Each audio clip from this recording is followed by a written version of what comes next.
ஆலயம் செல்வி சேனல் சார்பாக அனைவருக்கும் வணக்கம். தஞ்சாவூர் மாவட்டத்தில் கும்பகோணத்தில் இருந்து குடவாசல் செல்லும் வழியில் சுமார் 10 கிலோமீட்டர் தொலைவில் நாச்சியார் கோவில் எனும் ஸ்ரீ சீனிவாச பெருமாள் கோவில் அமைந்துள்ளது. அந்த கோவிலை பற்றி தான் இன்னைக்கு நம்ம பார்க்க போகிறோம். இந்த கோவிலோட பெருமைகள் பற்றி அங்கே இருக்க கோபி பட்டர் நமக்கு விரிவாக எடுத்துரைத்திருக்கிறார். அது மட்டும் இல்லாமல் அவர் பேசி முடிச்சதுக்கப்புறம் இந்த கோவிலில் இருக்க கல்கருடன் பற்றின சில அதிசயமான தகவல்களையும் நாங்கள் உங்களுக்காக பகிர போகிறோம். அதனால் இந்த பதிவை முழுமையாக பாருங்கள், பார்த்து பயனடைங்க. இத்தலத்தில் உறைந்துள்ள ஸ்ரீ வஞ்சுலவல்லி தாயார் சமேத நரையூர் நம்பியான ஸ்ரீனிவாச பெருமாளையும் கஷ்டங்கள் தீர்க்கும் கவலைகள் போக்கும் கல்கருடனையும் சரணடைவோர்களுக்கு மறுபிறவி இல்லை என்பதுதான் நம்பிக்கை.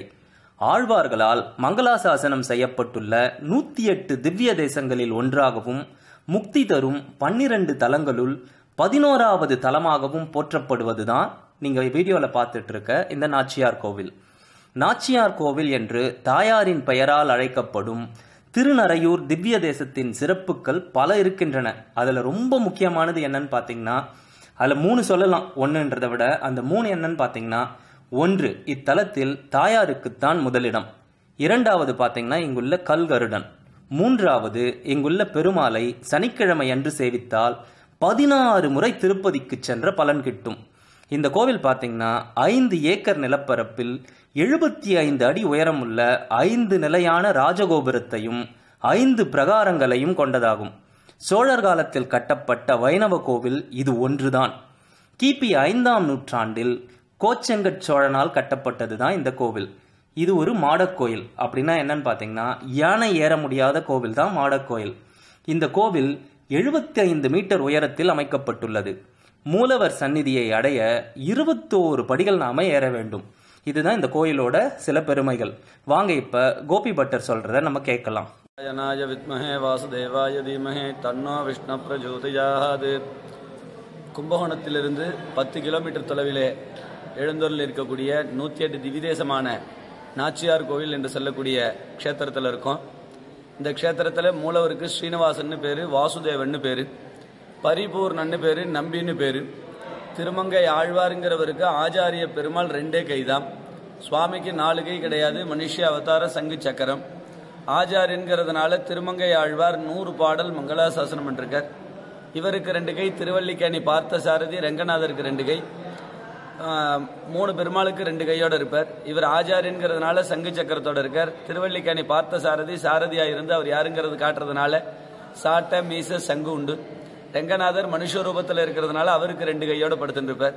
இவர் ஆச்சாரியன்கிறதுனால வலங்கையாள் இளங்கை செங்கபடையானோர் நலங்கொள்வாயினர் அந்தனர் வாழும் நரையூரின ஆழ்வார் பாசுர சங்கு சக்கரத்தோட இருக்காருங்கிறதுக்காக தேன் கொண்ட சாரர் திருவேங்கடத்தானை நான் சென்று நாடி நரையூரில் கண்டனு இங்க திருப்பதி பெருமாளை திருமங்கை ஆழ்வார் தரிசனம் பண்ணதாக மங்களாசாசனம். திருப்பதி சுவாமிக்குள்ள அழகு இருக்குங்கிறத வர்ணிக்கிறார்.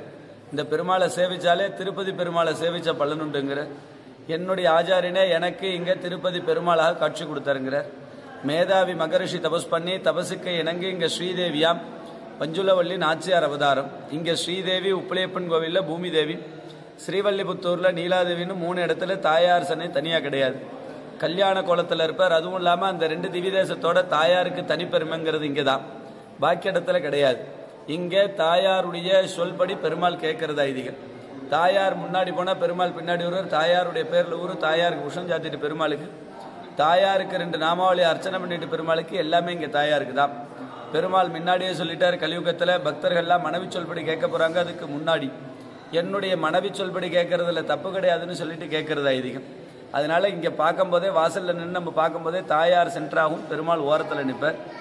நரையூர் மூலக்கருவறைக்குள் நங்கையை முன்வைத்து பின்னருக்கு வாசுதேவான்னு தாயாரை முன்னாடி வச்சுட்டு பெருமாள் பின்னாடி நின்று காட்சி கொடுக்கறது ஐதீகம். நாச்சியார் கோயிலில் கருட வாகனம் முக்கியம். கல்கருட வாகனத்தில் பெருமாள் வந்தாலும் பெருமாள் முன்னாடி போக முடியாது. தாயார் அம்ச வாகனத்தில் வந்தால் பெருமாள் பின்னாடி தான் வருவார்.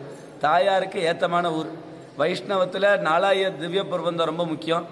சைவத்தில் பார்த்தோம்னா திருவாசகம் தேவாரம்லாம் சொல்றது. இது 2ம் சுவாமி கேட்கும்போது பார்த்தீங்கன்னா, முதல்ல இந்த கோயிலில் பார்த்தீங்கன்னா பாக்கி எல்லா கோயிலையும் பெருமாள்கிட்ட தான் தொடக்கம் பண்ணுவாங்க. இந்த கோயிலை பொறுத்தவரையிலும் தாயார்கிட்ட தான் தொடக்கம் பண்ணணும், தாயார்கிட்ட தான் சாத்துமுறை பண்ணணும். ஏன்னா சடாரி தாயார்கிட்டங்கிறதுனால தாயாருக்கு ஏத்தமான ஊர். அருளி செயலை கேட்கக்கூடியது இந்த ஊரில் தாயாருக்கு. உள்ளுக்குள்ளார சன்னதி உள்ளார 5 பெருமாள். பிரத்யும்னன், அனிருத்தன், புருஷோத்தமன், பலராமன் பிரம்மா. பிரம்மா 4 முகத்தோட 10 அடி உயரத்தில் பிரம்மா இந்த ஊரில் மட்டும்தான் இருக்க. சிவனுடைய சாபமானது நிவர்த்தி ஆகி 6 காலம் பூஜை பண்ணுற கிரமத்தில் இருக்க. இந்த பிரம்மாவை தரிசனம் பண்ணிட்டு கூத்தனூரில் சரஸ்வதி தரிசனம் பண்ணுறதுனால கல்வி தோஷங்கள்லாம் நிவர்த்தி ஆறுது. கீழே தாயாரையும் பெருமாளையும் சேர்த்து வச்சவர் கல்கருட பகவான். ரொம்ப விசேஷம். கல்லால வாகனத்தை உலகத்தில் வேற எந்த இடத்துலையும் பார்க்க முடியாது. இந்த ஊரில் கல்லால வாகனம் 6 கால பூஜையோடு இருக்கார். பிரார்த்தனைகள்லாம் அவருக்கு தான். மார்கழி பங்குனி சுவாமி புறப்பாடு. வருஷத்தில் 2 முறை அவரை வெளியில் தூக்குவாங்க. மார்கழி மாதம் வைகுண்ட ஏகாதசிக்கு 4 நாள் முன்னாடி, பங்குனி பௌர்ணமிக்கு 5 நாள் முன்னாடி 2 முறை வெளியில் தூக்கும் போது ஃபர்ஸ்ட் 4 பேர், அப்புறம் 8, பாறையை சேர்த்து 16, 32, 64, 128 பேர் சப்பரத்தில் வச்சு இழுப்பாங்க. உள்ளே வரும்போது 64, 32, 16, 8 4 பேருக்கு உள்ளார போவார். கல்லால வாகனத்தை உலகத்தில் வேற எங்கேயும் தூக்கிறது கிடையாது. இங்கே தான் வாகனமாக இருக்க. 9 பாம்பு இருக்கிறதுனால நவகிரக தோஷங்களை பூர்த்தி பண்ணார். வியாழக்கிழமையில 7 வியாழக்கிழமை கருட பகவானுக்கு அர்ச்சனை பண்ணுறதுனால கல்யாணம் ஆகாதவங்க, குழந்தைக்கா, பதவியோர்கள், வியாபார அபிவிருத்த நவகிரக தோஷம், கால சர்ப்ப தோஷம், பக்ஷி தோஷங்களை பூர்த்தி பண்ணார். ராகு கேது தோஷங்களை பூர்த்தி பண்ணார். ராகு கேது தோஷம் இருக்கிறதுனால புத்திரபாக்கியம் லேட் ஆகும், கல்யாணம் ஆகிறதில் தடங்கள் ஏற்படும், பதவி உயர்வுகள் கொஞ்சம் சிரமமாக இருக்கும், உத்தியோகத்தில் பிரச்சனைகள் இருக்கும், வியாபாரம் பணம் கொடுத்து வாங்குறதுல கொஞ்சம் பிரச்சனை. அதுக்கெல்லாம் கருட பகவானுக்கு அர்ச்சனை பண்ணுறதுனால அந்த தோஷங்கள்லாம் நிவர்த்தி ஆறுது. ரொம்ப விசேஷம் கல்கருட பகவான். 9 பாம்பு அவருடைய உடம்புல இருக்கு. கிரீடத்தில், காதில் 2, தோளில், மார்பில் 2, கையில், இடுப்பில், கத்திலன்னு 9 பாம்பு இருக்கிறதுனால நவகிரக தோஷங்களை பூர்த்தி பண்ணார். இப்போ வர மார்ச் 15ஆம் தேதி சாயங்காலம் கல்கருட சேவை ரொம்ப விசேஷமாக நடக்கிறது. இப்போ ராகு பயிற்சியை முன்னிட்டு முதல்ல, அதுவும் இந்த 19ல் முதல் கருட சேவை இது. அதனால ரொம்ப விசேஷம். இதில் தரிசனம் பண்ணுறதுனால பிரார்த்தனா மூர்த்தி ஆடி மாதம் சுவாதி நட்சத்திரம் இந்த கருடாழ்வாருக்கு ஹோமங்கள் அவருடைய பிறந்த நாள் அன்றைக்கி நடக்கும். ரொம்ப விசேஷமாக இருக்கும். வருஷத்தில் ஒரு நாள் பெருமாள் அவர் சன்னதிக்கு வருவார். இந்த பெருமாளை சனிக்கிழமையில் ஒரு சனிக்கிழமை தரிசனம் பண்ணுறதுனால திருப்பதி போய் 16 முறை தரிசனம் பண்ண பலனுண்டு. கல்யாண கோலம். திருமங்கை ஆழ்வார் 100 பாசுரம் செங்கனான்னு சோழ மகாராஜாவால் கட்டப்பட்ட கோவில். 70 சிவன் கோயிலை கட்டிட்டு 71வது கோயிலாக விஷ்ணு கோயிலை கட்டினதா ஐதீகம். கல்யாண கோலத்தில் இருக்க ஸ்ரீயகாந்தாய கல்யாண நதேன தேயத்தினாம் ஸ்ரீ சுகந்தகிரி நிவாசாய ஸ்ரீனிவாசாய மங்களம். ஓகே. கோபி பட்டர் அவர்கள் சொன்ன பல சுவாரஸ்யமான தகவல்களை இப்போ நம்ம பார்த்தோம். அது மட்டும் இல்லாமல் இருக்க மேலும் சில சிறப்புகளை தான் இப்போ நம்ம பார்க்க போகிறோம். இத்திவ்ய தேசத்தில் மட்டுமே உள்ள ஒரு புதுமை, கருடன் சன்னதி பெருமாளுக்கு எதிராக இல்லாமல் தனி சன்னதியாக அமைந்துள்ளது. அதனால கோபுர வாசலில் இருந்து நேராக நாம் பெருமாளை தரிசிக்க முடியும். இது ஒரு சிறப்பு. ராஜகோபுரத்தை கடந்து உள்ளே செல்லும் போது தூண் மண்டபம் உள்ளது. அதனை அடுத்து படிகளில் ஏறிச் சென்று மூலவர் கருவறையை நாம் அடையலாம். மூலவர் கருவறைக்கு இடதுபுறம் உள்ள நாச்சியார் கோயிலில் கல்கருடன் சேவை ரொம்ப புகழ்பெற்றதாகும். இந்த விழா வருடத்தில் மார்கழி மற்றும் பங்குனி மாதங்களில் நடைபெறும். இந்த நிகழ்வின் போது 4 டன் எடையுள்ள கல்லினால் செய்யப்பட்ட கருடாழ்வார் வீதி உலா நடைபெறும். இதன் சிறப்பு என்னன்னு பார்த்தீங்கன்னா, இத்தனை எடையுள்ள சிலையை முதலில் 4 பேர் தூக்குவாங்க. பின்னர் பார்த்தீங்கன்னா 8, அதுக்கப்புறம் 16, 32, 64 இப்படி எண்ணிக்கை இன்க்ரீஸ் ஆகிட்டே போய் கடைசியாக 108 பேர் இதை தூக்குவாங்க. முதலில் வெறும் 4 பேரால் தூக்க முடிந்த அதே சிலையை கோவிலை விட்டு வெளியே வரும்போது 128 பேர் இல்லாமல் தூக்கவே முடியாது. இதுவே இந்த கோவிலின் ஒரு அதிசயமாக கருதப்படுகிறது. நிகழ்ச்சி முடிவில் சிலையை மீண்டும் கோவிலுக்கு எடுத்துச் செல்லும் போது சிலை தூக்குவோரின் எண்ணிக்கை அதே போல படிப்படியாக குறைந்து கொண்டே வரும். முதல்ல 128, 64, 32, 16, 8 என குறைந்து இறுதியில் 4 பேர் மட்டுமே சிலையை கோவிலுக்குள் எடுத்துச் செல்வர். இதுக்கு பல விளக்கங்கள் இருந்தாலும் நாம இப்ப 2 சுவாரஸ்யமான விளக்கங்களை பார்க்கலாம். இங்க இருக்க தாயார் பார்த்தீங்கன்னா அன்ன வாகனத்தில் எழுந்தருளுகின்றாள். அன்னமோ நளினமான பறவை, பெருமாளோ கருடனில் எழுந்தருளுகின்றாள். கருடன் பார்த்தீங்கன்னா ரொம்ப பலம் மிகுந்த அதே சமயம் வேகமாக செல்லக்கூடிய பறவை. எனவே கருடன் அன்னத்தின் பின்னே செல்ல வேண்டும் அல்லவா? அதனாலதான் கல்கருடனின் எடை கூடிக்கொண்டே போகிறது.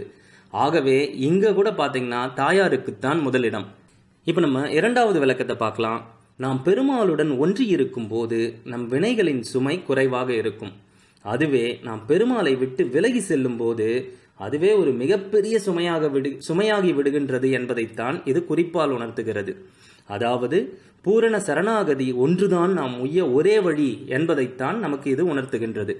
இக்கோவில் இன்னொரு ஆச்சரியமான ஒரு விஷயம் இருக்குங்க. என்னன்னா, கருட சேவை அப்ப பெருமாளை தாங்கி உலா வருவதால் கல்கருடன் முகத்தில் வியர்வை வரும் அதிசயத்தை நம்ம பார்க்கலாம். இதுவும் ஒரு மிகப்பெரிய அதிசயம் இந்த கோவிலில். கும்பகோணத்திலிருந்து சுமார் 10 கிலோமீட்டர் தொலைவில் தான் இந்த ஆலயம் இருக்கிறது. கும்பகோணத்திலிருந்து பார்த்தீங்கன்னா நிறைய பேருந்துகள் இருக்கின்றன. கும்பகோணத்திலிருந்து திருவாரூர் செல்லும் வழியில் 10 கிலோமீட்டர் தொலைவில் நாச்சியார் கோவில் உள்ளது. இத்திருக்கோவில் காலை 6 மணி முதல் 12 மணி வரையிலும், அதேபோல் மாலை 4 மணி முதல் 8 மணி வரையிலும் திறந்திருக்கும். விசேஷ தினங்களில் காலை 1 மணி வரை நடை திறக்கப்பட்டிருக்கும். நீங்க போறதுக்கான கூகுள் வழித்தடத்தை கூட நாங்க டிஸ்கிரிப்ஷன்ல கொடுத்துருக்கோம். நீங்க அதையும் பயன்படுத்திக்கலாம். இல்ல இந்த கோயிலுக்கு போகிறதுக்கு உங்களுக்கு ஏதாவது உதவி வேணும்னா நீங்க alayamselveer@gmail.com என்ற முகவரிக்கு உங்களோட ஃபோன் நம்பரை ஷேர் செய்யுங்க. நாங்களும் எங்களால முடிந்த உதவியை உங்களுக்காக செய்வோம். இந்த பதிவை முழுமையா பார்த்ததற்கு நன்றி. இந்த பதிவை பிடித்திருந்தா லைக் செய்யுங்க. இன்னும் நம்ம சேனலை சப்ஸ்கிரைப் செய்யாத அன்பர்கள் சப்ஸ்கிரைப் செய்யறது மட்டும் இல்லாம பெல் பட்டனையும் பிரஸ் பண்ணுங்க. அப்போதுதான் இப்படிப்பட்ட கோவிலின் அற்புதமான பதிவுகள் உங்களுக்கு நோட்டிபிகேஷனாக வரும். இந்த பதிவை மற்றவங்களுக்கும் ஷேர் செய்யுங்க. ஏன்னா இப்படிப்பட்ட பழமையான கோயில்கள் பத்தி நம்மளோட அடுத்த தலைமுறை தெரிந்து கொள்ள வேண்டியது மிக மிக ஒரு அவசியமான ஒரு விஷயம். நன்றி. வாழ்க வளமுடன்.